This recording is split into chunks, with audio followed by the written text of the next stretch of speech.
2021 সালে বিজ্ঞান বিভাগে এইচএসসি পাশ করেছিলেন মেধাবী ছাত্র রিফাত সরদার। কর্মের সুবাদে তার সৌদি আরবে যাওয়ারও কথা ছিল। এরই মধ্যে গত 1 মাস পূর্বে শারীরিক অসুস্থতা দেখা দিলে রিফাতকে প্রথমে বরিশাল এবং পরবর্তীতে ঢাকায় নেওয়া হয়। ঢাকার চিকিৎসকরা বিভিন্ন পরীক্ষা নিরীক্ষার পরে জানিয়েছেন রিফাতের 2টি কিডনি ড্যামেজ। বর্তমানে রিফাত ঢাকার শ্যামলী কিডনি হাসপাতালের চিকিৎসক তানভীর রহমানের তত্ত্বাবধানে চিকিৎসা নিচ্ছেন। বরিশালের গৌরনদী উপজেলার কাশেমাবাদ গ্রামের বাসিন্দা বাবুল সর্দারের ছেলে রিফাত সর্দার। কান্নাজড়িত কণ্ঠে বাবুল সর্দার বলেন, আমি আমার নিজের একটি কিডনি ছেলেকে দিতে চাই। সেজন্য অপারেশন ও অন্যান্য আনুষঙ্গিক খরচ বাবদ কমপক্ষে 10 লাখ টাকার প্রয়োজন হবে বলে জানিয়েছেন চিকিৎসক। কিন্তু ছেলের চিকিৎসার জন্য নিজের জমানো সব টাকা খরচ হয়ে গেছে। টাকার জন্য ছেলেকে হাসপাতালে ভর্তি পর্যন্ত করাতে পারছি না। তাই ছেলের জীবন বাঁচাতে সমাজের বিত্তবানদের সহযোগিতা কামনা করছি। আমার ছেলের কিডনির সমস্যা হয়েছে, দোনোটা কিডনি ড্যামেজ।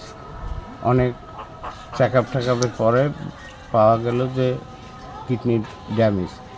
তো আমি প্রাথমিকভাবে ধার দেনা করে যেভাবে হোক লাখ 2 টাকা খরচা করছি। এখন ট্রান্সফার করতে হইলে তো অনেক টাকার দরকার।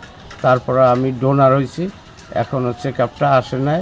তারপরও আমার যদি ডোনারও হয় তারপরও অপারেশন টপারেশন সব কিছু ঔষধ মৌষধ মিলে প্রায় 8-10 লাখ টাকা লাগবে। এখন আমার কাছে কিছু নাই। এখন আপনারা যদি পারেন আমার একটু সাহায্য করেন। আমি রিফাত সর্দারের বাবা। আমি আপনাদের সহযোগিতা চাই বিত্তশালী মানুষের কাছে। আমার সামর্থ্য হইতেছে না আমার ছেলের চিকিৎসা করার জন্য। আপনারা যদি আমার পাশে একটু দাঁড়ান তাহলে যদি আমার ছেলেটার জন্য একটু চেষ্টা করতে পারেন। গৌরনদী উপজেলার মাহিলারা ডিগ্রি কলেজের একসময়ের মেধাবী ছাত্র রিফাত সর্দারকে বাঁচাতে সমাজের মহানুভব ব্যক্তি ও সরকারের কাছে হাত পেতেছেন অসহায় রিফাতের পিতা। হাসান মাহমুদের পাঠানো প্রতিবেদনে আরিফিন রিয়াদ, স্মার্ট সংবাদ, নিউজ ডেস্ক। রিফাত অত্যন্ত ভালো ছেলে ছিল। ব্যবহার আদি যে দিকে কোন অলরাউন্ডার, অনেক ভালো ছেলে সামাজিক হিসেবে।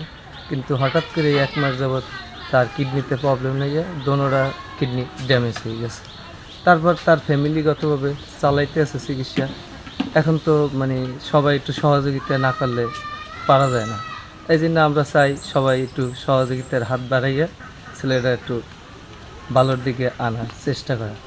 সবাই যদি সহযোগিতা করিয়া একটু হাত বাড়ায় তাহলে চিকিৎসা নিয়ে আল্লাহ যদি চায় ছেলেটা একটু বাঁচতে পারে।